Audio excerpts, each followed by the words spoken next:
반갑습니다, 여러분. 게시탐정 장전도사입니다. 항상 여러분들께 흔히 들어보지 못한 이야기들을 들려드리려고 무진 노력을 하고 있습니다. 그리고 항상 여러분들께서 제 이야기를 들으시고 눈 뜨고 코 베이시는 경험을 할 수 있게 늘 신경 써드리고 있어요. 오늘 여러분들께 들려드릴 이야기는 조금 흥미있는 얘기입니다. 제가 여러분들께 푸는 썰 중에 어느 것 하나 흥미없는 게 있겠습니까만은, 올해가 2019년이니까 지금으로부터 28년 전인 1991년 말에, 이게 종말론 학자들도 아니에요. 이거 불신자 학자들이, 종말론을 연구해서 작성한 시나리오입니다. 제가 나름 붙인 제목은 대환란 시나리오, 적그리스도가 승리한다면, 인데, 이것은 이제 당시 92년에 종말이 온다든지 그런 엄청난 이제 대환란과 지구 종말의 이런 예측들이 넘쳐날 때 그런 것들을 총정리해서 과연 이 종말 때 마지막 때 예수님의 지상 재림 같은 것이 없다고 했을 때 적그리스도가 최종적으로 승리한다면 이 세상이 어떻게 변해갈까? 당연히 불신자들이니까 지상 재림 이런 거는 고려 안 하겠죠. 그것을 정리한 시나리오입니다. 이 시나리오가 실린 책의 제목은, 서울미디어에서 나온 재미있는 종말론 이야기라는 책입니다. 그 책을 이제 편집하신 분은 두 분이신데, 한 분의 이름이 윤여창 박사님이죠. 물론 제가 개인적으로 소장하고 있는 작품이기도 합니다. 물론 지금 이제 28년이 다 된 책이기 때문에 아마 시중에서 구하기는 좀 힘들 걸로 예상이 됩니다. 이 여러 가지 파트로 나누어져 있는데 이제 차근차근 제가 한번 쭉 여러분들께 소개해드리겠습니다. 첫 번째, 정치 경제적 블록의 격화입니다. 종말의 때가 오면 세계는 엄청난 정치 경제 군사적 블록의 새로운 이합 집산을 하는 때가 옵니다. 크게 보면 전 세계는 민족과 종교를 중심으로 결집하죠. 유럽은 유럽 경제 공동체 즉 EC 통합을 계기로 그들의 슈퍼컴퓨터에 의한 경제 블록을 점차 정치 군사 블록으로 발전시키며 소련이 점유하던 동유럽과 소아시아의 일부 지역까지 그들의 영향력을 증대시켜가게 됩니다.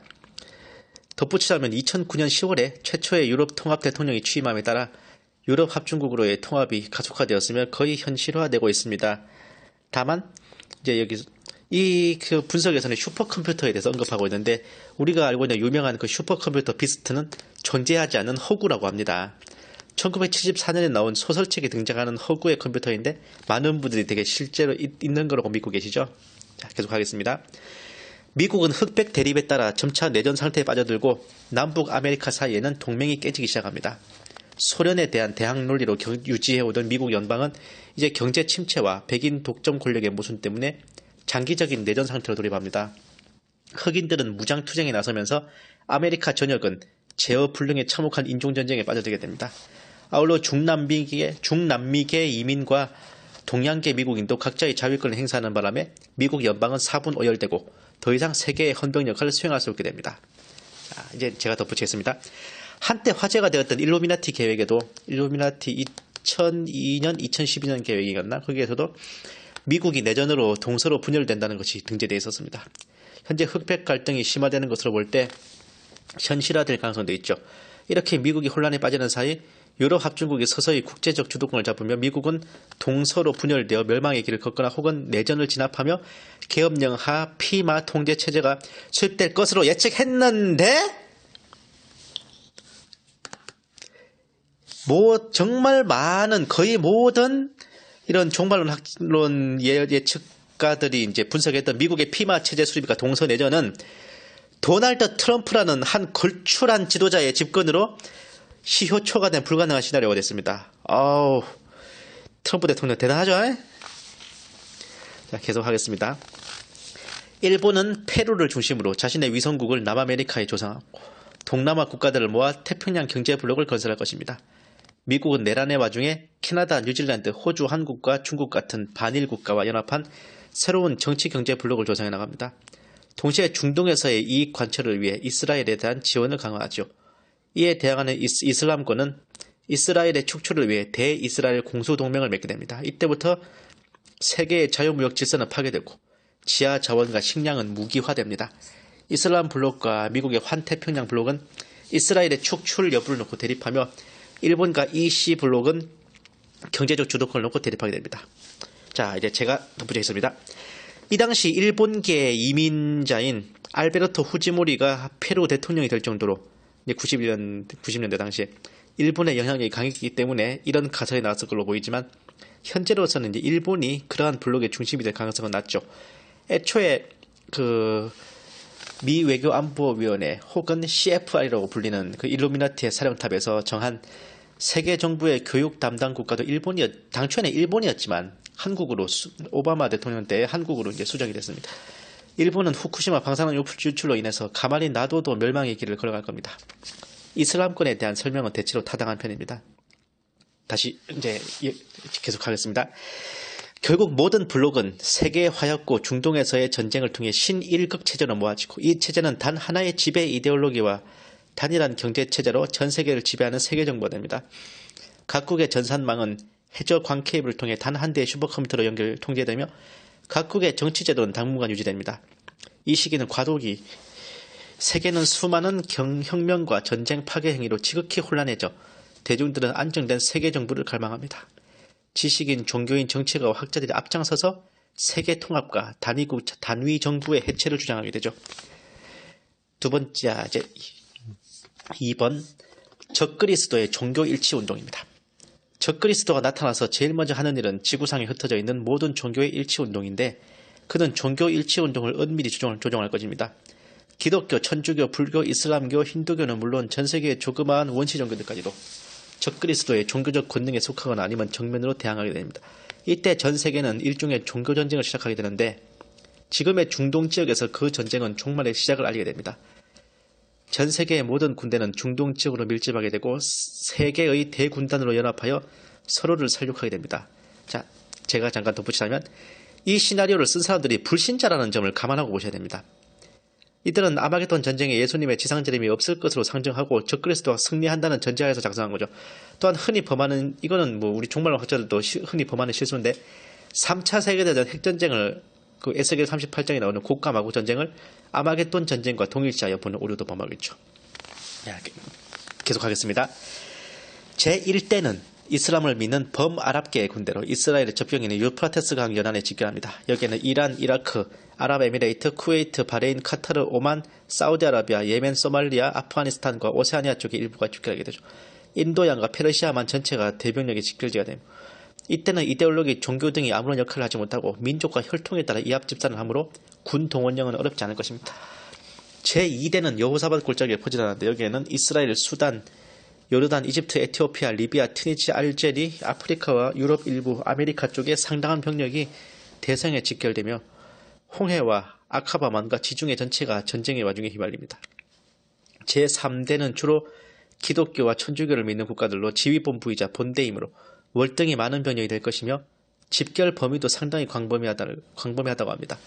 터키, 이란, 시리아, 이라크 일부, 키프로스, 그리스, 불가리아, 소련, 유럽의 대다수와 남북 아메리카의 대다수, 한국, 중국과 중앙아시아의 대병력이 흑해와 카스피해를 완전히 메워 조용하지 않을 것입니다. 이들 세 개의 군단은 자신의 국가들을 버리고 민족과 종교에 따라 그들의 싸움을 성전이라 부르며 전쟁을 시작하지만 이들은 전부 핵과 화학, 생물학 무기에 걸쳐 540회의 타격으로 멸절당합니다. 제3대는 적그리스도를 추종하거나 조종당하는 군사들인데 적그리스도는 그들마저 전쟁의 말미에 멸망시켜버립니다. 이 전쟁의 결과 지구상에는 살아있는 하나님을 참칭하는 적그리스도 교 하나만 남게 되고 적그리스도는 종교일치운동을 성공시킴과 동시에 세계정부를 세우죠. 이 세계정부는 아직 과도기적인 단계에 있기 때문에 적그리스도에 반항하는 일부 종교 세력과 정치 군사 집단을 체포 섬멸하는 것을 주 목표로 하는 경찰국가가 됩니다.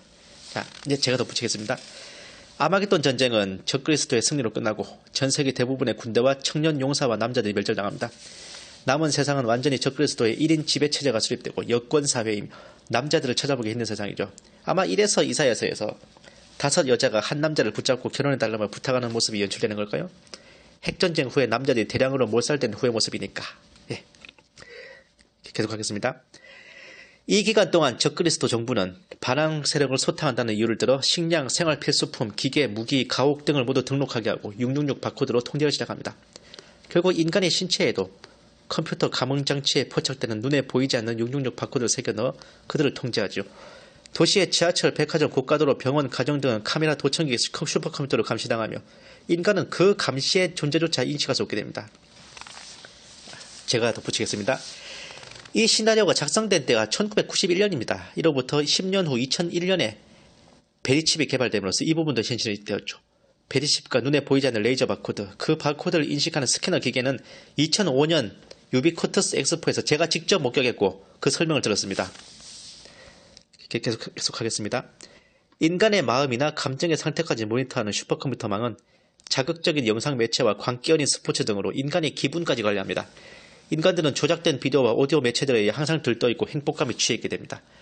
식량이나 물 한 잔도 슈퍼컴퓨터가 인정하는 등록번호가 없이는 살 수가 없어요. 모든 인간은 적그리스도에게 복종할 수밖에 없게 됩니다.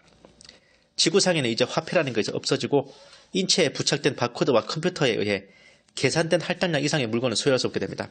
인간의 교육 정도는 컴퓨터가 유전의 형질을 분석해 결정하며 최소한 필요한 정도까지만 허용하죠. 아울러 반항적인 유전 형질을 갖고 있거나 지나치게 똑똑한 유전자를 가진 인간은 제거되거나 정부에 의해 관리됩니다. 대중과 정부와의 모든 커뮤니케이션은 영상을 통해서 이루어지므로 인간들과의 대화는 전혀 필요 없어져요. 사람들의 집회나 대화가 금지됩니다. 모든 인간 사이의 대화는 도청당하며 기록되죠. 컴퓨터 자체의 통제 가능성을 극대화시키기 위해 슈퍼컴퓨터는 자기 자신을 직접 통제하며 지구상에는 단 한 대의 슈퍼컴퓨터만이 존재할 수 있게 됩니다. 자, 제가 덧붙이겠습니다. 이것도 거의 정설로 보시면 됩니다. 사실 옛날에는 이 대목 이야기 들었는데 지금 생각해보니 페이스북, 트위터 등의 SNS와 카카오톡, 텔레그램 같은 것들이 사람들 사이의 대화를 대체하는 게 생각나더군요. 아마 환란 시대에는 이러한 것들로 대화하도록 강제될 수도 있겠습니다.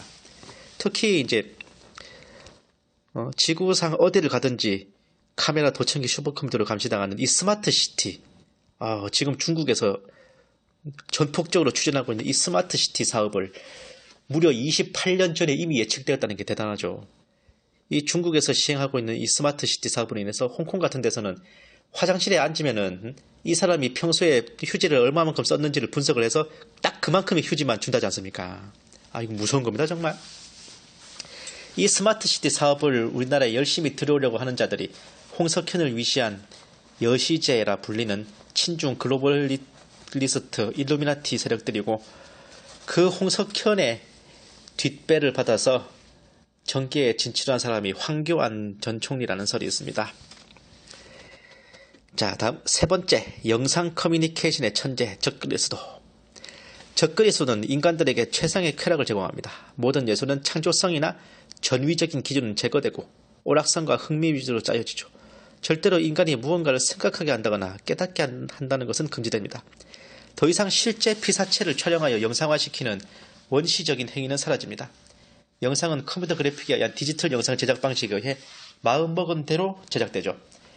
연출, 기획, 편집, 스토리, 전개 등의 모든 것은 컴퓨터가 독자적으로 합니다. 소설책, 시집 등의 창작물도 컴퓨터의 기획 의도에 따라 전자사전과 인공지능 컴퓨터를 활용해 창작해냅니다. 생각하고 추리할 줄 아는 슈퍼컴퓨터는 이제 인간들이 더 이상 생각하고 창작하는 고통을 계속할 필요가 없게 만듭니다.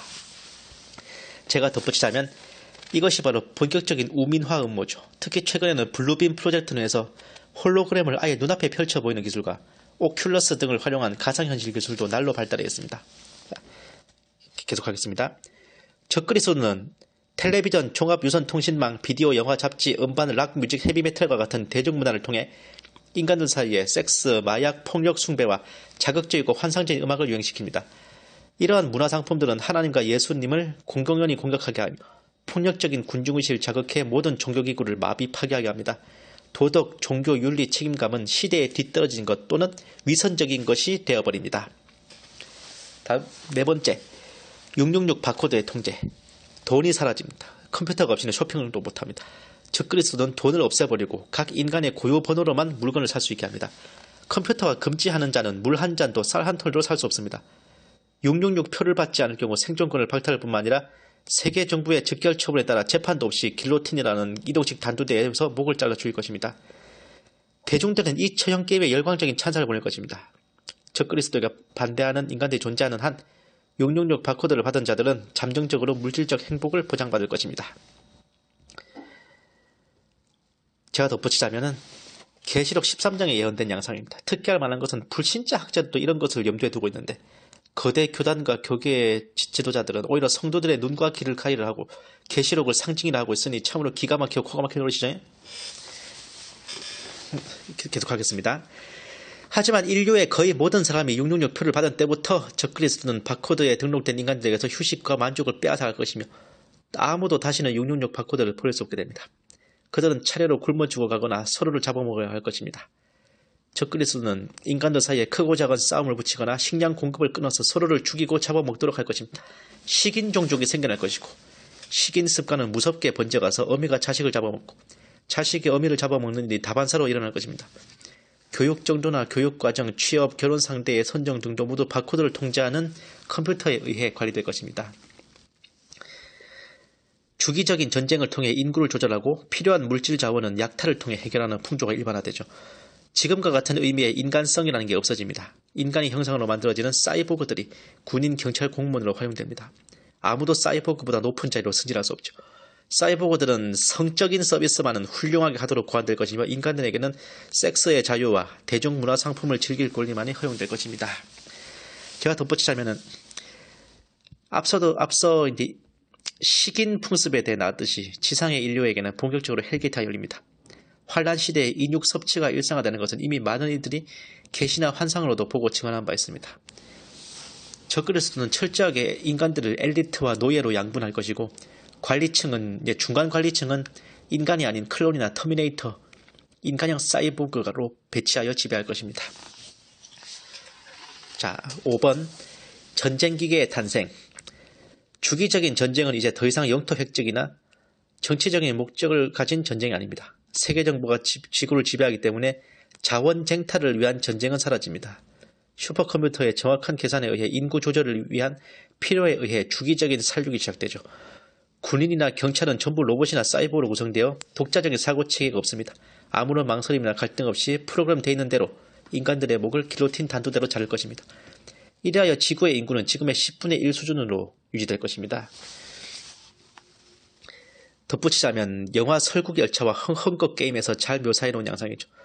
허버트 조지 웰즈의 세계혁명 계획에는 지구 인구를 10억 명 선으로 유지하는 것을 명시하고 있습니다. 계속하겠습니다. 사이보그 군대의 주요한 역할은 적그리스도의 권능에 도전하거나 도전할 가능성이 있는 모든 인간과 집단을 무력화시키거나 제거하는 것을 제1의 임무로 할 것입니다. 점차로 슈퍼컴퓨터는 인간의 기억과 심리체계 자체를 조종 입력하고 인간의 머릿속을 원하는 대로 프로그램할 수 있게 될 겁니다. 따라서 적그리스도 자신이 원하는 인성을 인류의 머리에 주입하죠. 미래의 인류는 현재 인류의 사고구조와는 매우 다르게 될 것입니다. 그때 인간은 매우 탈구조적이고 탈이데올로기적이며 해체주의적 경향을 갖게 되고 개인주의적이면서도 경박한 군중심리와 전체주의의 암시와 선둥에 쉽게 휩쓸리는 우매한 인간형으로 바뀔 것입니다. 전쟁은 평화로, 미움은 사랑으로, 단어의 고유한 뜻이 전도되고 언어적인 가치체계도 전도됩니다. 인간들 사이에 커뮤니케이션이 불필요해지기 때문에 영상 커뮤니케이션에 의한 우상 조작과 영상 조작에 지극히 민감하게 반응하며 대중매체의 상징 조작과 암시에 따라 쉽게 폭력과 살인과 파괴 행동을 자행할 것입니다. 이제 더 이상 인간은 인간이 아니게 되며 지구는 또 하나의 지옥으로 변모합니다. 세인트 메시지 22-07-04 2022년 7월 4일 인류는 이제 지구상에서 사라졌다. 이 시나리오는 여기까지입니다. 근데 신기한 게 이 시나리오에서 이제 인류가 최종적으로 어떤 형식으로든 소멸되는 것은 2022년 7월 4일이라고 적고 있네요. 아마 풍자하는 뜻에서 미국의 독립기념일 인디펜던스 데이인 7월 4일을 따온 것으로 생각되는데 2022년이라는 연도 아주 의미심장합니다. 그 프랑스 작가 미셸 우엘백이 쓴 복종이라는 소설에서도 이제 프랑스의 무슬림 대통령이 취임해서 프랑스가 이슬람화되고 이슬람 공화국으로 변신해가는 무서운 디스토피아가 일어나는 연도를 2022년이라고 적고 있는데 우리나라도 2022년이면 문재인 임기 마지막 해죠. 문재인 임기가 끝나는 해죠.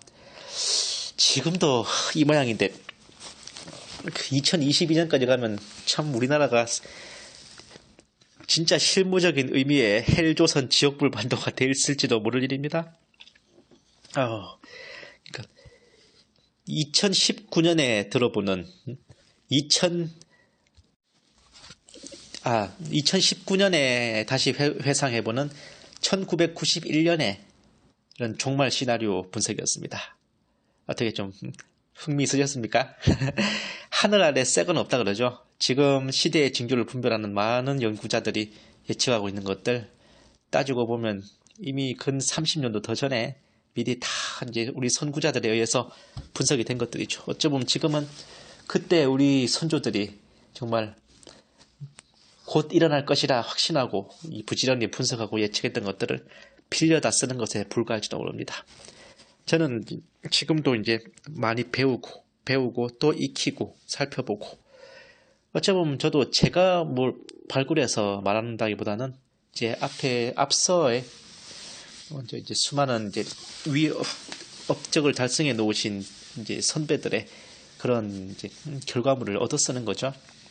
다만 이제 제가 다른 분들보다 조금 더 다른 분들이 잘 모르는 것을 제가 더 빨리 캐치하고 주워들은 게 있다면 그것을 함께 나누고자 하는 마음이 있었을 뿐입니다. 긴 시간 경청해 주셔서 감사합니다.